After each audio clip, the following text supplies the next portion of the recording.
Hey everybody, and welcome back. Today, we are finally gonna learn how to do some late swaps. That's right, I know. Everybody's been asking, well not everybody, but a lot of you have been asking for quite a while now, how the best way to go about utilizing Python and this pydfs-lineup-optimizer module for late swapping, especially in the NBA. You get these late injury announcements. It's very helpful to be able to use your same projections and everything. Just run it right back through the optimizer, dropping those guys out, right? So that's exactly what we're going to do. So as we can see, it is 7:03 p.m. on Tuesday, February 8th. So I went ahead and entered some dummy lineups here. There's about 8 dummy lineups into the main slate on the start of the 7. There's only one 7 o'clock game. Let's jump to ESPN to verify that.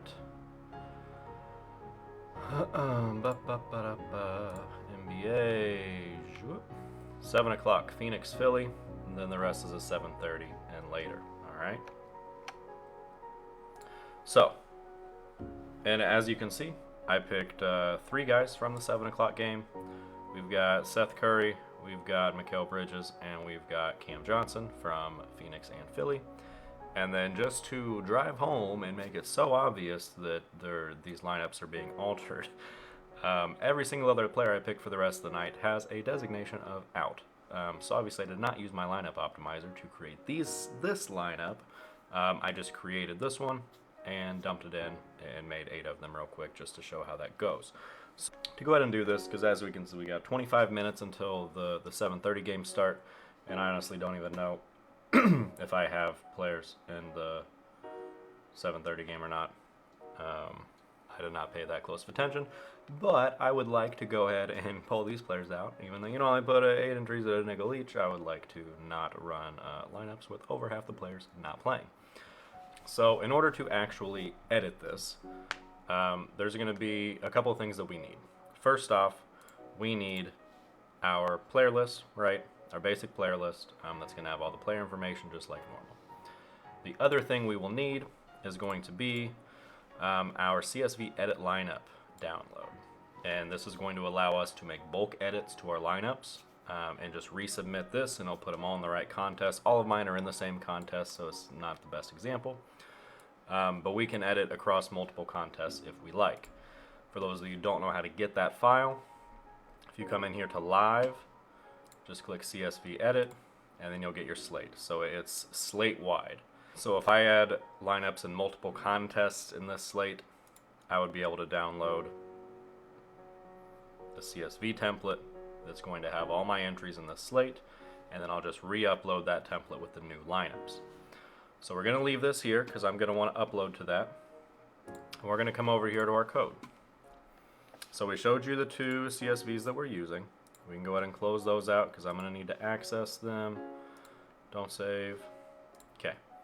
So we go ahead and import our lineup optimizer module just like normal. I'm defining my 2 CSV file paths. We're defining our optimizer, and then notice I'm creating this lineup variable that is loading my existing lineups. And just so we can see here, we're going to print those lineups out. So we can see this is my garbage trash lineups that I submitted for educational purposes. So we have a lot of players that are not playing, and every single lineup is the exact same, right? We verified that. We saw the lineups on FanDuel. We're seeing them again here.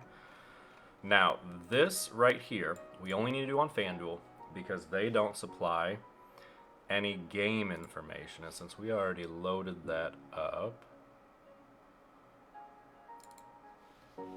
nope, wrong one.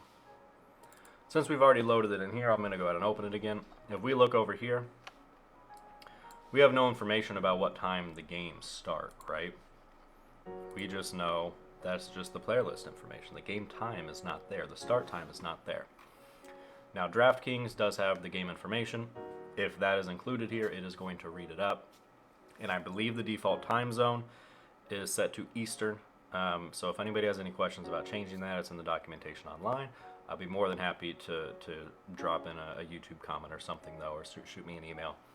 And I can walk you through how to change the the time zone so it'll actually read the right games that have started, because that would be helpful. So if we come back here, we need to define the teams that are now locked, or the games that have already started. And for me, that is just Philadelphia and Phoenix. Okay, only one game started at 7, and it's between those two teams. So now I'm going to loop through 4 game and optimizer games. And let's go ahead and look at that. So if we do that, we can see that we have all these game objects. Okay, and that's part of what gets loaded into the lineup optimizer when you load your players list. So it pulls this information out to allow you to deal with it. So we're going to do, well here, let's do this, just so we can see what's happening. And if I don't get these submitted by 7:30, it's fine. You know, it's 40 cents. We want to print home team is game.hometeam. And we want to print away team is game.away team. So we can kind of see, I'm actually going to keep that in one line.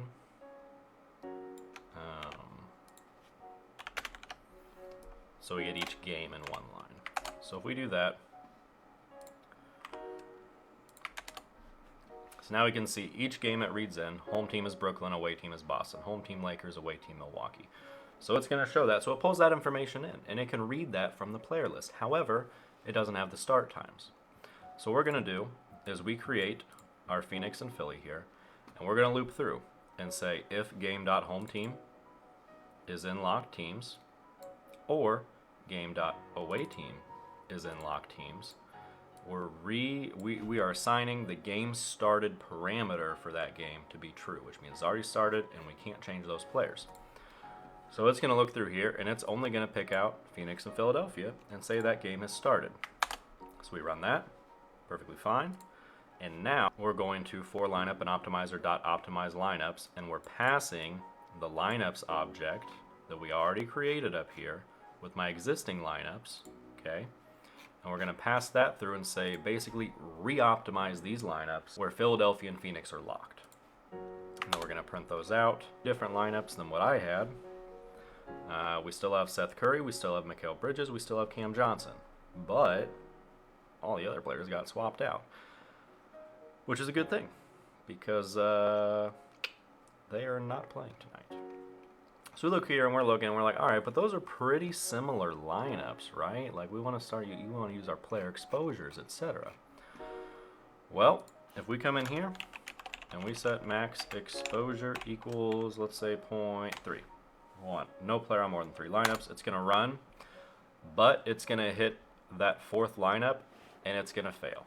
And it's going to fail because there are unswappable players that are breaking our rule. And the downside of this is if you need to use pretty much the same or lesser than or more exposure, I guess, less restrictive exposure settings from how you created your initial lineups. Because I cannot do anything here except for one, because all 8 of my lineups are the same, which means every single player has 100% exposure. So unless I were to go in and manually tune these players to have 100% max exposure, max exposure, mind you, not min exposure, max exposure, and then, you know, do my 0.3 for everybody else, then that would be fine. I'm not going to go through that today. We've gone over how to do the exposures and everything in other videos. This is really just a quick one-off to show how we can do our good old lineup swaps. So now that we've seen how to get our, just our normal optimizer here, easy way to resubmit. We're at 7:16 now. I've got plenty of time. We have our optimizer here with our lineups in it. I'm just going to come down and optimizer export to a Result CSV. I'm going to open that up, and it's going to have my player IDs. And since I already looked at them and saw them, I don't need to do anything else. I just need to come over here to my upload, and I need to paste those players in, Let me resave the name of that so it's easier to see. Upload results.csv. Okay, let's close it out. Let's head back to FanDuel. Let's choose File. YouTube. Lineups. Upload results.csv. So we're going to open that. We're going to edit 8 entries. 8 entries updated successfully. Let's refresh here. And look at that. Now I have 8 different lineups, and all of my players that are not playing have been removed from said lineups. So that's going to be it. Late swapping. Not terribly difficult. Not the most simple thing, though. We are going to be utilizing some things we've never done before. If you guys play a lot of DraftKings or Yahoo or something and you're having trouble doing this without the locked teams, etc., let me know. I'd be more than happy to do a different video detailing those.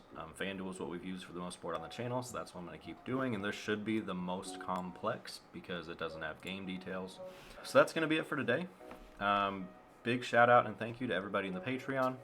Your support, it means the world to me. It still blows me away. I mean, we've had a lot of ups and downs, a lot of membership ups and downs, but the fact that anybody wants to just help support me to keep this channel going, it blows my mind. I don't understand it, but I'm very grateful for all of you, and I'd encourage, obviously, everybody that's watching this to join too. I'm getting for as little $5 a month. Completely unnecessary though, just if you want to go the extra mile and help support me and the channel to keep some of this content rolling. Upgrading equipment for video, we've got a green screen obviously, new webcam, new microphone, new video editing software, all that jazz has been almost entirely paid for by the Patreon support. So it means the world to me. It keeps things going, it keeps the quality up. So thank all of you. So going forward, we're going to be doing some more advanced videos on stacking, players, teams, games, etc. I just wanted to drop this out because I've had a lot of people asking about it, and I've been saying it's coming, it's coming, it's coming. Well, here it is. I finally set aside the time during when games are on and whatnot in the evenings when I don't normally record to be able to get this done. Even though in hindsight, it looks like I could have just done it whenever. But, you know, the more you know. Anyways, thank you all very much, and I will see you next time.